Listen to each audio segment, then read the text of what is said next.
When my son and his wife mocked my new husband at our family dinner, I stayed quiet. I watched them laugh at his simple clothes, his calloused hands, and his soft-spoken nature. They made jokes about how I'd married down after their father passed. They whispered loud enough for everyone to hear. My daughter-in-law, Jessica, even rolled her eyes when he offered to help clear the table. My son Daniel just sat there with a smirk on his face, like he was embarrassed to be in the same room with us. I didn't defend him. I didn't say a word. I just held my husband's hand under the table and felt his fingers squeeze mine gently. He wasn't angry. He wasn't hurt. He was calm. And that's when I knew. They had no idea who they were mocking. They had no idea what kind of man was sitting at their table. And when the truth finally came out 3 weeks later, when everything they thought they knew came crashing down around them, I wasn't there to catch them. I was done protecting people who couldn't see love when it was right in front of them. My name is Margaret. I'm 62 years old, and I live in a quiet neighborhood just outside Portland, Oregon. For most of my life, I was married to Robert, my high school sweetheart. We built a good life together. We raised our son Daniel in a 3-bedroom house with a backyard and a cherry tree that bloomed every spring. Robert worked as an accountant. I was a school librarian. We weren't rich, but we were comfortable. We had everything we needed. Robert passed away 4 years ago. Heart attack. Sudden. One morning he was drinking his coffee and reading the newspaper, and by noon he was gone. I didn't know how to live after that. The house felt too big. The silence felt too heavy. Daniel tried to help at first, but he had his own life. He'd married Jessica 2 years before Robert died, and they were busy with their careers. Daniel worked in finance. Jessica was a real estate agent. They lived in a new townhouse across the city, all modern furniture and spotless white walls. I spent 2 years alone. I went to the library. I volunteered at church. I took long walks in the park. But I was lonely. The kind of lonely that sits in your chest and never leaves. My friends told me it was okay to move on. They said Robert would want me to be happy. But I wasn't sure I knew how to be happy anymore. Then I met Thomas. I met him at a community garden on a Saturday morning in May. I'd started renting a small plot to grow tomatoes and herbs, just to have something to do with my hands. Thomas had the plot next to mine. He was kneeling in the dirt, planting marigolds along the edge of his vegetable bed. He wore old jeans, a faded gray t-shirt, and work boots that had seen better days. His hands were rough and tanned from working outside. He looked up when I arrived, smiled, and said, "Morning. Beautiful day, isn't it?" That's how it started. Just a simple greeting. We talked while we worked. He told me he'd been widowed too about 5 years ago. He said he understood the quietness of an empty house. We started meeting at the garden every weekend. Then we started having coffee afterward. Then dinners. He was kind. He listened. He didn't try to fix me or rush me. He just understood. Thomas was different from Robert. Robert had been organized, careful, always planning ahead. Thomas was more laid back. He liked working with his hands. He fixed things. He built things. He told me he used to work in construction, and now he did odd jobs here and there to keep busy. He drove an old pickup truck. He wore flannel shirts and baseball caps. He didn't talk much about money or success. He talked about sunsets and good meals and the feeling of soil between your fingers. I fell in love with him slowly. It wasn't like the rush of young love I'd felt with Robert. It was quieter, steadier. It felt like coming home after a long, cold day. We got married a year later. Small ceremony. Just a few friends at the courthouse, then lunch at a little Italian restaurant downtown. I wore a simple blue dress. Thomas wore a navy suit he'd borrowed from a friend. It was perfect. I felt happy again. Truly happy. But when I told Daniel, everything changed. Daniel didn't say congratulations. He didn't say he was happy for me. He just stared at me across the table at the coffee shop where we'd met to talk. His face went tight, like I'd just told him something terrible. "You're married," he said. "Already?" "Yes," I said. "I wanted to tell you in person." "Mom, you barely know this guy." "I've known him for over a year, Daniel. We spent a lot of time together before we decided to get married." He shook his head. He looked down at his coffee cup. "What does he do?" "For work, I mean." He does handyman work. Repairs, carpentry, things like that. He's very skilled. Daniel's jaw tightened. I could see the judgment in his eyes. So he's a handyman. Yes. And he's a wonderful man. Does he have money? A house? Savings? I felt my chest tighten. Daniel, that's not what matters. It matters to me, Mom. Dad left you well taken care of. You have the house, the life insurance, his retirement accounts. I just don't want someone taking advantage of you. Thomas isn't like that. You don't know that. You've known him for a year. A year, Mom. And now you're married. He rubbed his face with both hands. Have you introduced him to anyone? Does he have family? References? He's a private person. His wife passed and he doesn't have children. He keeps to himself. Daniel looked at me like I'd lost my mind. Mom, please tell me you had him sign a prenup. I felt something crack inside me. No, I didn't. He closed his eyes. Of course you didn't. We didn't talk much after that. He said he needed time to process. He said he'd call me later. But when he left that coffee shop, I knew something had broken between us.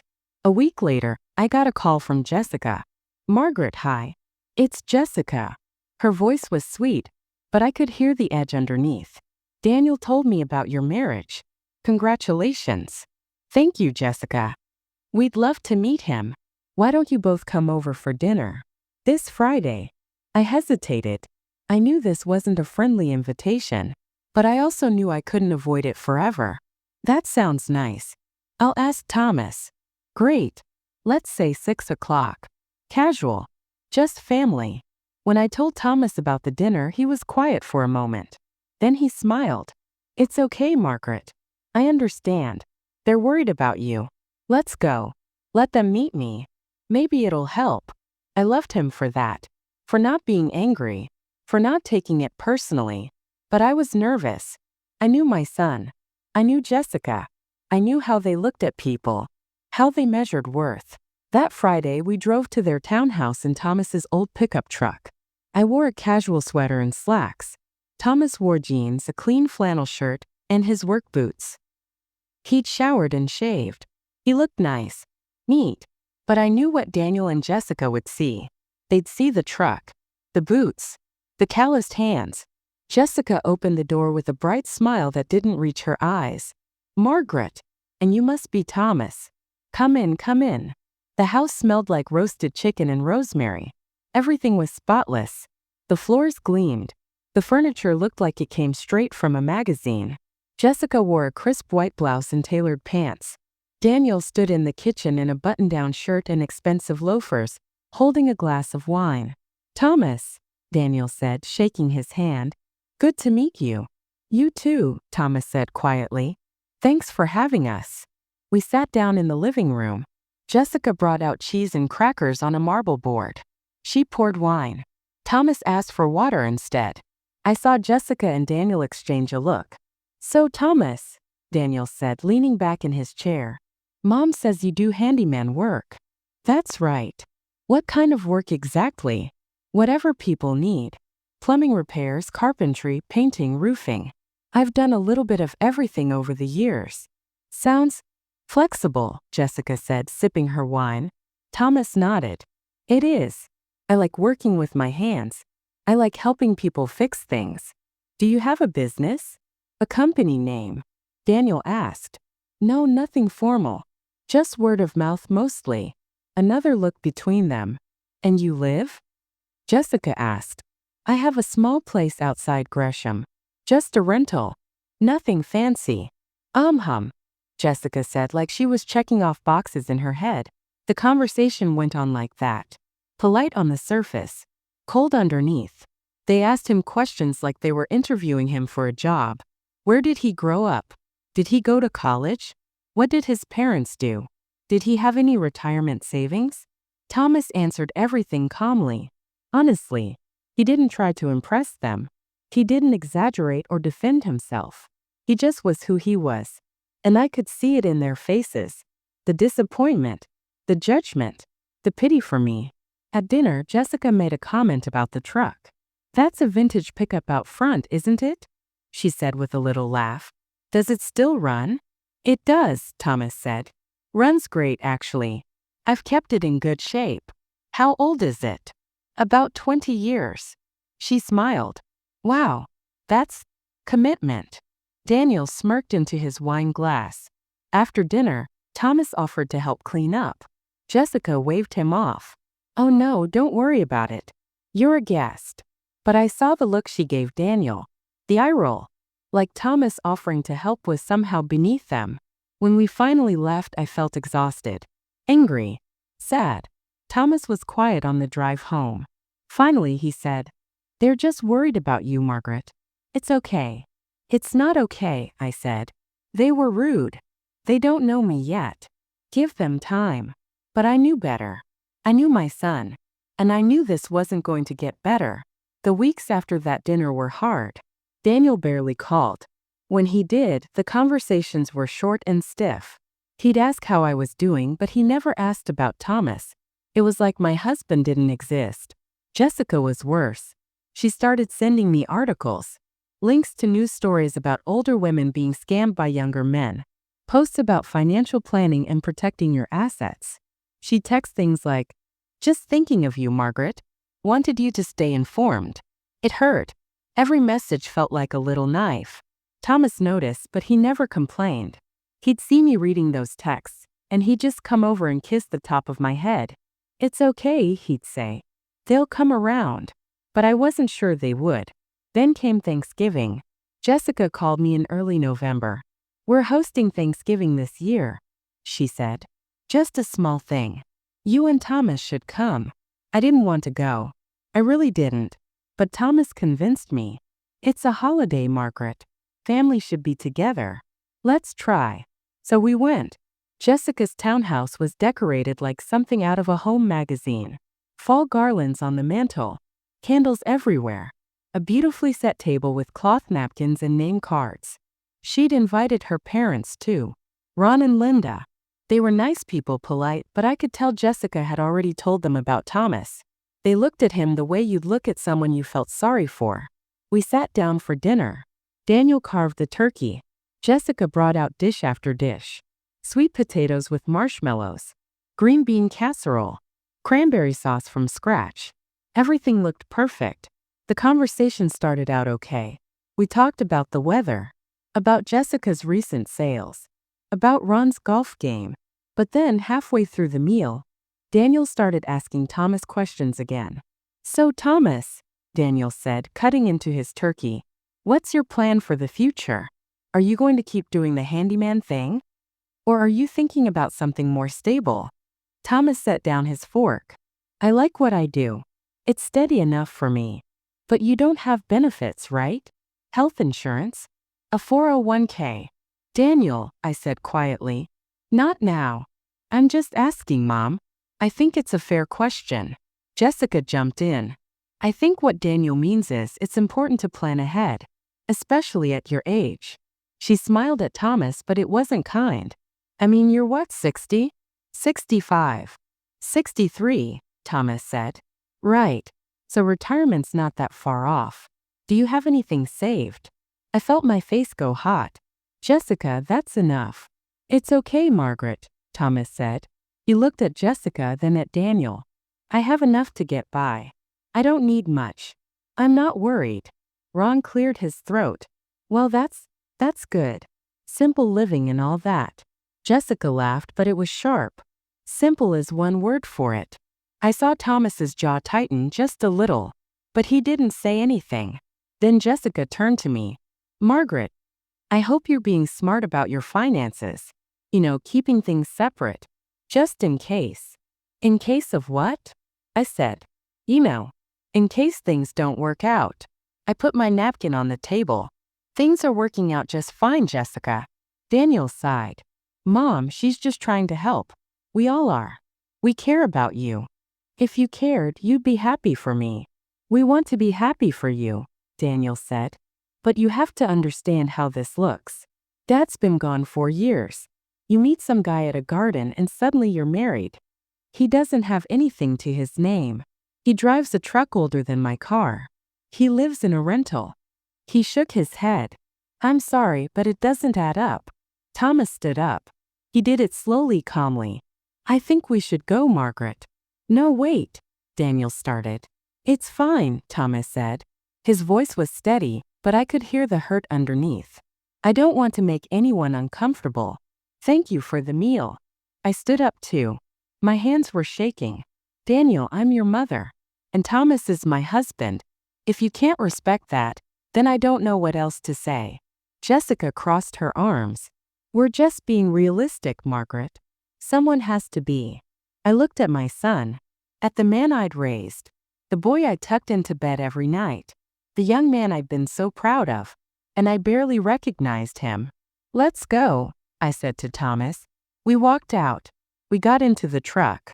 And as we drove away, I looked back at that perfect townhouse with its perfect decorations and its perfect table, and I felt something inside me let go. Thomas didn't say anything for a long time. Then finally he pulled over into a grocery store parking lot. He turned off the engine. He looked at me. I'm sorry, he said. For what? For not being what they wanted. For making this hard for you. I reached over and took his hand. You're exactly what I wanted. Exactly what I needed. And if they can't see that, that's their problem. Not yours. He squeezed my hand. And we sat there in that parking lot in his old truck, and I felt more love than I had in years. But I also knew something had broken that couldn't be fixed. Least not yet. The week after Thanksgiving, I didn't hear from Daniel at all. Not a text. Not a call. Nothing. It was the longest we'd ever gone without speaking, and it felt like a wound that wouldn't stop bleeding. I kept picking up my phone, wanting to call him, wanting to fix it. But Thomas would gently take my hand and say, give him time. Let him think. I tried to stay busy. Thomas and I decorated our little house for Christmas. We put up a small tree in the living room. We strung lights along the porch. We baked cookies together. He taught me how to make his late wife's gingerbread recipe, and we laughed when I accidentally added too much molasses. Life felt simple, warm, good. But I missed my son. I missed him terribly. Then, 3 weeks after Thanksgiving, everything changed. I got a call from Jessica. Her voice was different. Tight. Almost shaky. Margaret, we need to talk. Can you and Thomas come over? Tonight. What's this about? I asked. Just, please. It's important. I looked at Thomas. He nodded. We'll go. When we arrived at their townhouse that evening, the air felt different. Heavy. Daniel opened the door, and his face was pale. He looked like he hadn't slept. Jessica stood behind him, her arms wrapped around herself. Come in, Daniel said quietly. We sat down in their living room. Nobody offered wine or snacks this time. Daniel sat across from us, his hands clasped together. Jessica sat beside him, staring at the floor. I need to apologize, Daniel said. His voice cracked a little. Both of us do. I blinked. What? He took a deep breath. Last week I was at a business lunch downtown. At the Heathman. It's this expensive hotel restaurant where we take clients. I was there with my boss and 2 investors from Seattle. Important people. Big money. He paused, rubbing his face. And the manager came over to our table. He said the owner wanted to say hello because he'd seen me walk in. I glanced at Thomas. He was watching Daniel calmly, his face unreadable. I didn't know who he was talking about, Daniel continued. I thought maybe it was someone my boss knew. But then Thomas walked over to our table.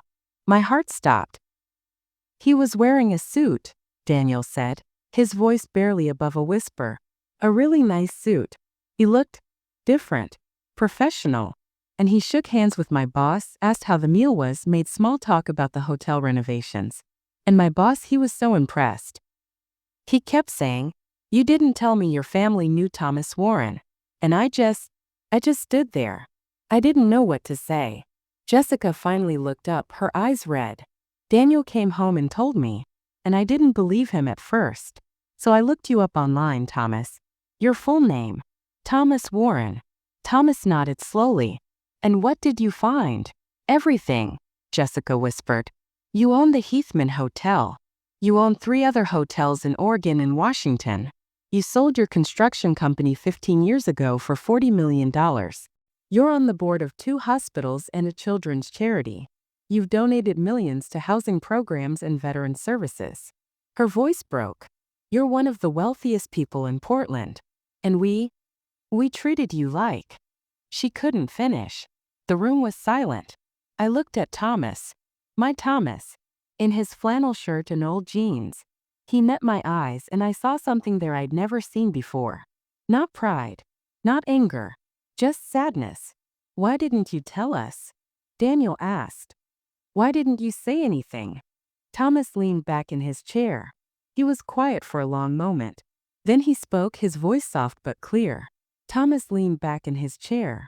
He was quiet for a long moment. Then he spoke, his voice soft but clear. Because I wanted to know if you cared about your mother's happiness.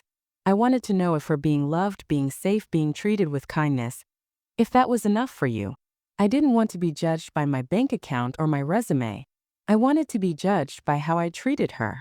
He looked at Daniel, then at Jessica. And you both failed that test. Daniel's face crumpled. I know we did. And I'm so sorry, Mom. I'm so sorry. Jessica was crying now, silent tears running down her face. We were awful. We were so awful to both of you. You were, I said quietly. It was the first time I'd spoken since we sat down. You made assumptions. You were cruel. You looked at Thomas and decided he wasn't good enough without ever trying to know who he really was. I was trying to protect you, Daniel said, his voice desperate. Dad asked me to take care of you before he died. He made me promise. And I thought I was doing the right thing. Protecting me would have been trusting me, I said. Trusting that I'm smart enough to make my own choices. Trusting that I know what I need to be happy. Thomas reached over and took my hand. Your father did ask you to take care of her. And that was a good thing. But taking care of someone doesn't mean controlling them. It doesn't mean deciding what their life should look like. It means supporting them, loving them, being there when they need you. Daniel wiped his eyes. You're right. You're absolutely right. I was so focused on money and security and what people would think that I forgot the only thing that mattered. He looked at me. I forgot that you were happy, really happy, for the first time since Dad died. And instead of being grateful for that, I tried to take it away from you. Why didn't you tell me? I asked Thomas quietly. About the money, the hotels, all of it. Thomas turned to me. Because when I met you at that garden, you didn't see a rich man or a successful businessman. You saw someone who was lonely just like you were. You saw someone who liked getting dirt under his fingernails and watching things grow. You saw me, Margaret. The real me. Not the person I used to be or the things I'd accomplished. Just me. He smiled, but his eyes were sad. And that's all I've ever wanted, especially after Sarah died. I didn't want someone who loved my money. I wanted someone who loved me for planting marigolds and fixing broken fences, and talking about nothing important for hours. I felt tears running down my face. I do love you. Exactly as you are. I know, he said gently. That's why I married you. Jessica stood up suddenly. I need to say this. Both of you have every right to never forgive us. What we did was unforgivable, but I'm going to spend the rest of my life trying to make it right. I promise you that.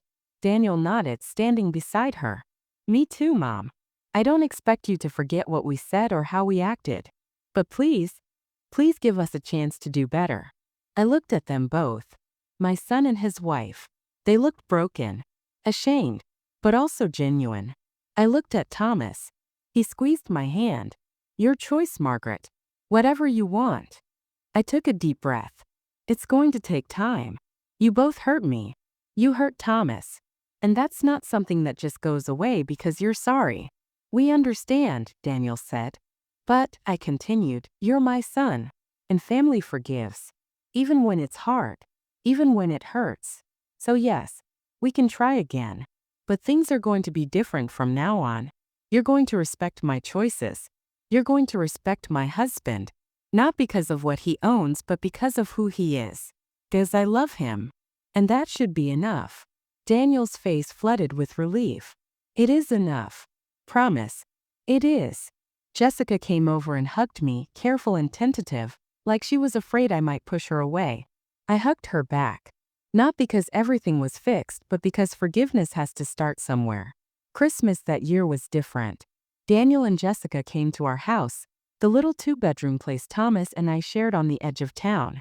It wasn't fancy. The furniture was old. The kitchen was small. But it was warm. It was ours. Jessica brought a pie she'd baked herself. Apple from scratch.